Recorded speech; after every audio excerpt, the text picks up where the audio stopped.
Welcome. Baruch atah Adonai Eloheinu melech haolam asher kitshanu b'mitzvotav v'tzivanu la'asok b'divrei Torah. Right. And we are in the Parsha of Shoftim, and we were dealing the last time with scheming witnesses and how uh, it, this is something that's dealt with quite extensively, I would say, by the oral tradition in terms of what circumstances the witnesses are treated the way they had intended. In other words, the punishment these scheming witnesses receive is based on what they had hoped the person they're scheming against, the accused, would receive. And if they're discovered to be scheming witnesses, the punishment that would have been given to the accused is given to them. Well, there are all kinds of circumstances, once it's analyzed in the oral tradition, that might mitigate, having to deal with it, so that ultimately they have to either pay a fine or incur some kind of punishment. But regardless, it is a complex area of Jewish law. But that's what we're dealing with here. And we continue with this verse, V'hanish arim, and those who remain. In other words, the ones who see what happens to scheming witnesses, because, of course, false testimony, but worse yet, false testimony with the intention of drawing punishment on someone who's innocent, is about as bad as it gets. So the ones who remain, Yishma'u, they will hear. It could also mean will understand, right? We know that hearing the word Shema can also mean to understand or to learn. Vayira'u, and they will fear, right? They will be concerned about doing such a thing. They will be disincentivized, right? Velo Yosifu, and they will not again or not continue lasot od, again to do kadavar hara hazeh, like this wicked thing, this wicked matter, bekirbecha, in your midst. We'll take a Mm. look. Here we go. Yishma'u, right? They will hear v'yirau, and they will see. Mikan, and from this, right? The fact that they have to hear people who remain, and that's basically the rest of the population, right? People who remain. Mikan, from this shetzrichim hachraza, that the findings in the court need to be proclaimed. They need to be publicly announced so that everyone else will hear. And this is the nature of the proclamation. Ish ploni ufloni, right? So and so and so and so were nehargin, were killed, right? Were executed. Al shehuzmu beveitin, because they acted as scheming witnesses in court. That this is something we absolutely want to prevent. And of course, that's the basic message that the Torah is giving here, how to have a court that may be involved in something like this is anathema. And the last verse in this chapter, Velo tachos einecha, literally it means your eyes, you shall not look away. Something like that. You shouldn't have any mercy, is what it's saying. Nefesh bish nefesh, a soul for a soul, ayin ba'ayin, an eye for an eye, shein b'shein, a tooth for a tooth, yad b'yad, a hand for a hand, regel b'ragel, a leg or a foot for a foot. Meaning that if somebody wants to take away, the idea here, of course, being quid pro quo in a sense of justice, that if whatever a person wants to accomplish that may be a criminal act against someone else, they have to pay for it themselves. Now, it's terribly important. Here we go. Let's take a look at see what Rashi says, because this is not the first time this concept has been introduced, the idea of eye for an eye and tooth for a tooth. But it's so important to understand how Jewish law and Jewish tradition understands these statements. So he says, ayin ba'ayin, an eye for an eye. And where it's dealt with in the Talmud to a very great extent is in the tractate Baba Kama, and on page 84. Mammon. We're talking not literally about taking somebody's physical eye, but we're talking about financial compensation. That's what we're taking. V'chein shein b'shem, and likewise, all of these examples, a tooth for a tooth. And one of the ways in which the rabbis go ahead and prove that the Torah does not mean to be taken literally, that under no circumstances is the Torah wanted to be taken literally, is by giving examples where such compensation of taking somebody else's limb for their limb would be clearly a violation of justice. So, for example, what happens if a one-eyed man takes out the eye of a two-eyed man? How do you take out his eye and cause him to be completely blind? And when the person he injured is not completely blind, and they give other examples like that. And there are other places too where the Torah says in a certain situation, you shall not take compensation for a particular crime. Not one of these examples. And in that sense, it's understood that there are many circumstances where the Torah does speak about compensation, and the Talmud goes into detail as to the various ways in which a person needs to be compensated. There are various categories involved when you injure someone else.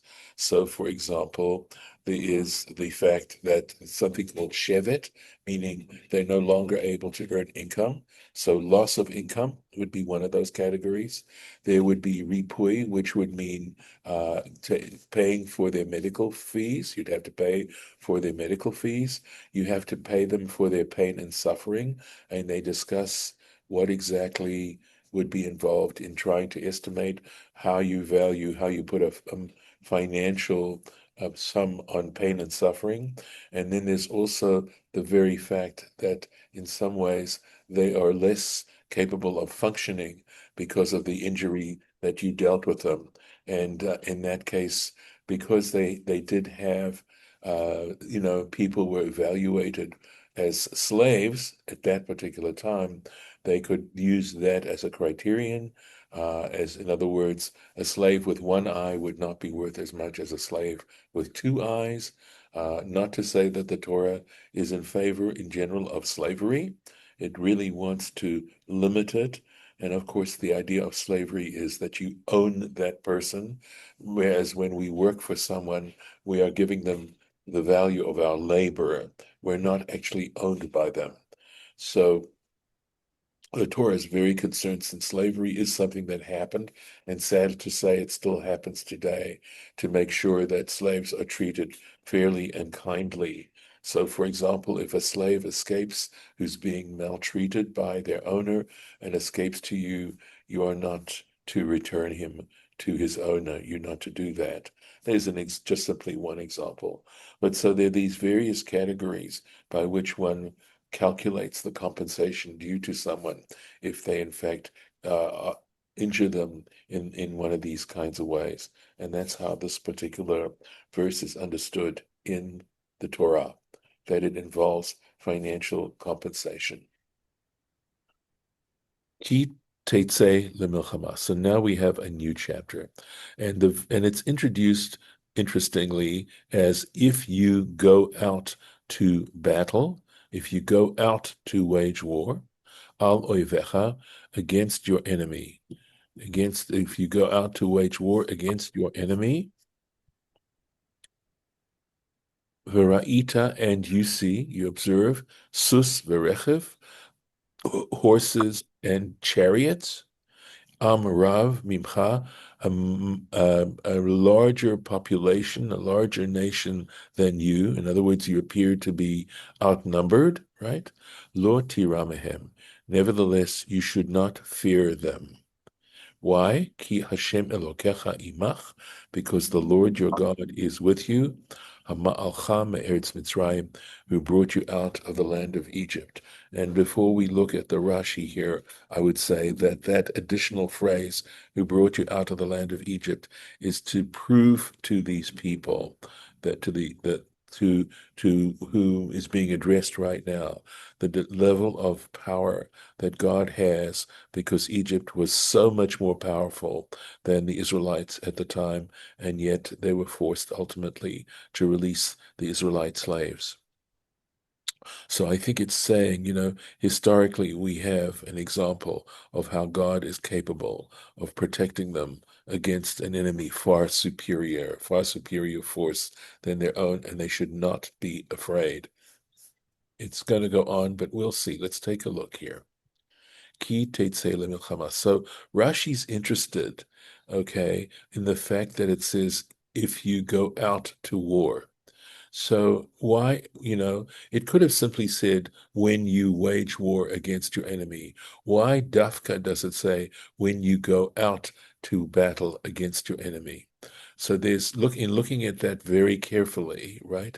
Samach hakatuv yitziat milchama lakan.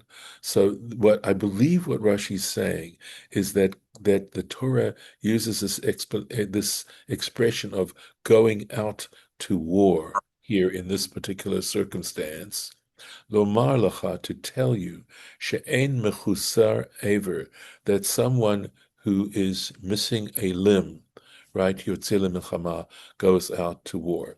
So actually what I think Rashi is saying is that this verse talking about someone who injures, right, and destroys a limb of another person, that verse and this completely different subject, that the two are linked by the fact that you learn from this that someone who in fact has been injured should not be going out to war. And I think when he says mechusar aver, he's talking about who is missing a limb.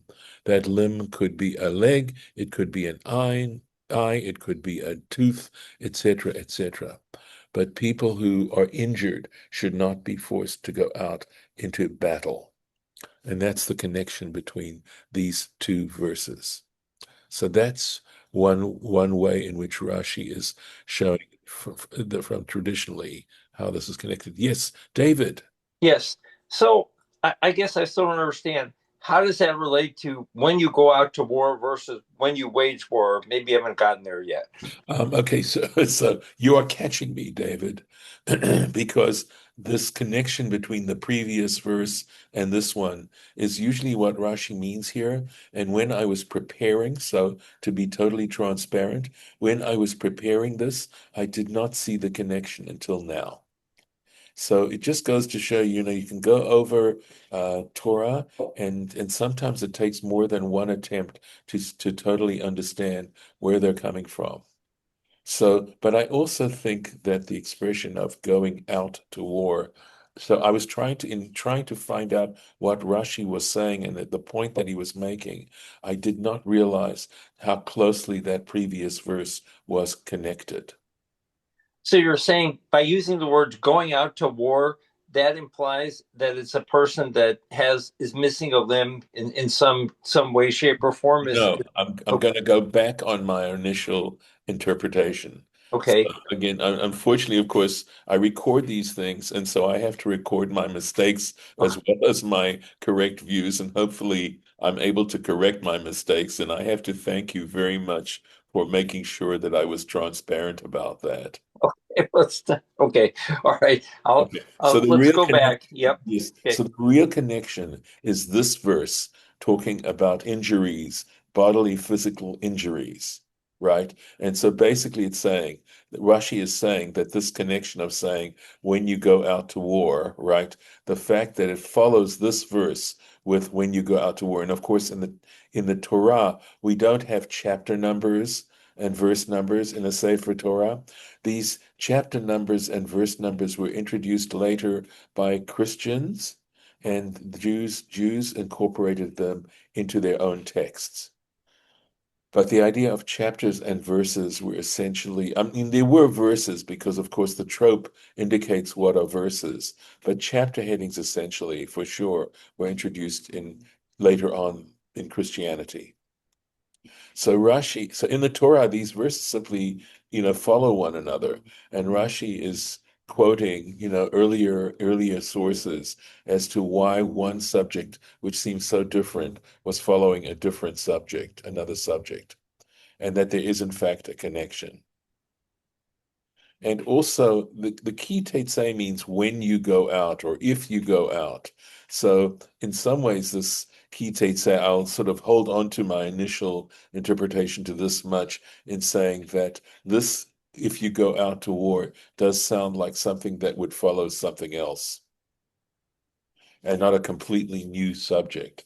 So, what Rashi is saying is it's not a completely new subject, but that there is a connection between that previous verse and this one.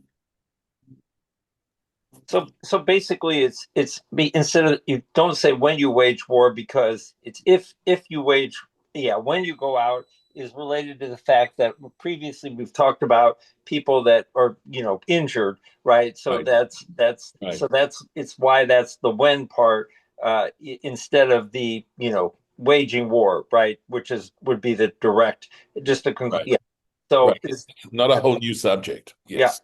got it. Okay, thank you. Right. But on the other hand, in some ways, of course, it is a new subject, right? Yep. Because prior to that, we're talking about compensation for injuring someone else, okay? And here we're talking about waging battle against one's enemies. And by the way, the fact that it's against your enemies, you're going to see, is significant. Right. It's not simply going out to wage war, but if you're waging war against your enemies, and you have to, and some of the very hard and harsh laws that are going to follow have to do with the fact that understanding what is it that constitutes someone as your enemy. Okay. And if we look back at the events of October 7th and the way in which people were treated, you'd have to say these people were enemies of the Israelis because of the way in which they not only shot people and killed people, but the way they took hostages and the way they treated those hostages and some of the unbelievable ways in which they were cruel. They evidenced tremendous cruelty. So essentially, your enemy is someone who doesn't think twice about being cruel to you. So that's important, right? Okay. So let's go back into the Rashi here. And we'll see, right? Okay, so Davar Acher, he says another interpretation of this connection, or what is the connection between verse 21 of chapter 19 and verse 1 of verse 20? What's another connection? Lomar lacha, to tell you, im asita mishpat tzedek, that if you in fact do exercise righteous justice, justice that is righteous, Ata muftach, you can be certain, right? She'im tetzele milchama, that in a case where you go out to do battle, Ata notzech, you will be victorious. This is amazing and wonderful and beautiful, and saying not that we want to see war being waged, but to say that everything, that justice is such a foundation, and to make sure that you don't miscarry justice in any way. V'chein, and similarly, so we have an example, some support to this particular idea. David, and so in the case of King David, Hu Omer, he says in Psalm 119, Asiti mishpat v'tzedek, I have performed justice and righteousness. In other words, I've made sure that my reign has justice and righteousness. Bal tanicheni leoshkai, do not deliver me into those who would wrong me. So that connection, right here we are. We see a connection that we have to act righteously in the presence of God. And in a sense, there's a promise that if we act in this righteous way, God will support our own behavior. And hopefully, because we're going to be acting under all circumstances to make sure that we have a system, a solid system of justice in our society. Going on to the next verses, al oivecha, against your enemies. This is very important because it could have just said ki tetzei milchama. It could have left out this little phrase entirely. So in other words, the fact that it is mentioned in the Torah means we have to look and see what significance this has. And here's the point. You be'einecha ka'oivim. You have to look at these people as your mortal enemies. And why? Why? Al terachem alehem, do not show mercy to them, ki lo yirachamu alecha, because they will show no mercy to you. Now, this isn't simple. It isn't easy. One would hope perhaps that in showing mercy, they might in fact be touched and want to be less cruel themselves. It's suggesting that isn't the way human nature works. Remember, one of the things that we have to really develop is a sense of appreciation and treating them with mercy, okay? Overlooking some of their behavior would suggest that, that they aren't going to care. They aren't going to care. And sadly, we see in our own days, you know, examples of where people were treated kindly, and in fact, it made no difference whatsoever.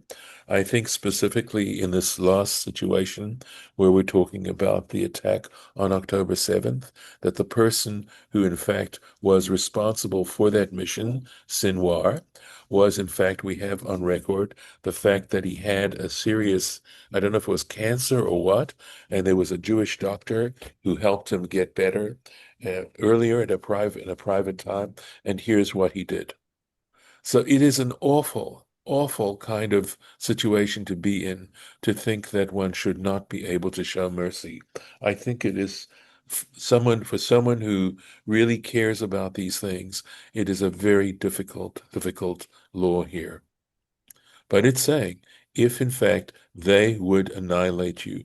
I mean, and sadly, we have in our history, you look at what the Nazis did in Europe, you look at the Spanish Inquisition, and you look at this kind of behavior, because above all, I'd like to believe that even Nazis are created in the divine image. So it raises a whole other issue, which I could take a second to discuss, which, of course, you know that my current understanding of that statement saying that human beings are created in the divine image is more of a statement to say that you can live your life in a way whereby following the laws of the Torah as an example, you help bring the divine into the world. We are not gods, but when we perform mitzvot, or similar equivalent kinds of behaviors, it allows the divine to enter the world. And in that sense, we're created in the divine image. And although I also obviously still want to hold on to the idea of the fact that every human life is precious. But the reason for that actually is based on another statement that asks the question, why does the Torah start off with the creation of just one man and one woman? And the idea, the way they put it is to say that, to tell you that if someone who destroys a life, it is as if you destroyed an entire world, right? Because if you had destroyed Adam at that point, there would be no world's population or Eve. But to tell you that taking a life is equivalent to destroying a world, and conversely, if you sustain a life, it's as if you sustained a world. So that is the origin of understanding the deep value of human life, of any human life at all. But the idea of us being created in the divine image, I think I see it more as a statement saying, how do you want to live your life? How do you discover significance in your own life? And to tell you that as a human being, by acting in this particular way, you have a capability of bringing the divine into this world. And that, of course, is deeply significant. So, just some thoughts about this. Obviously, more can be said about it. It is a complex topic. Going on.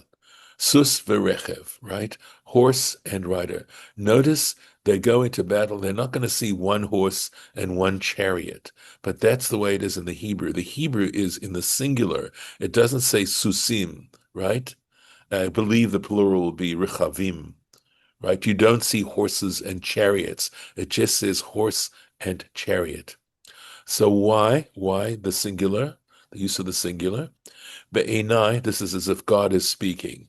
In my eyes, chashuvim kulam, chashuvim kulam, kesus echad. He says, in my point of view, God speaking, from God's point of view, they are the equivalent of all of them. All these horses and all these chariots are seen as one horse. V'chein hu omer, and likewise it says elsewhere, this is in Judges chapter 6, V'hikita et Midian, it says explicitly, you shall smite Midian, ke'ish echad, like a single person. So to understand, even though, of course, we know that armies basically depend on the number of armaments and the number of people involved in order to gain victory, that is not necessarily the case here. Excuse me 1 second.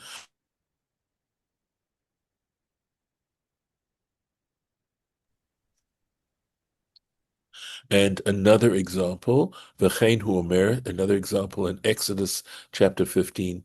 Here we go. The famous story about after the Song of the Red Sea, and where they sing and they say, Kiva sus paro, for the horse of Pharaoh.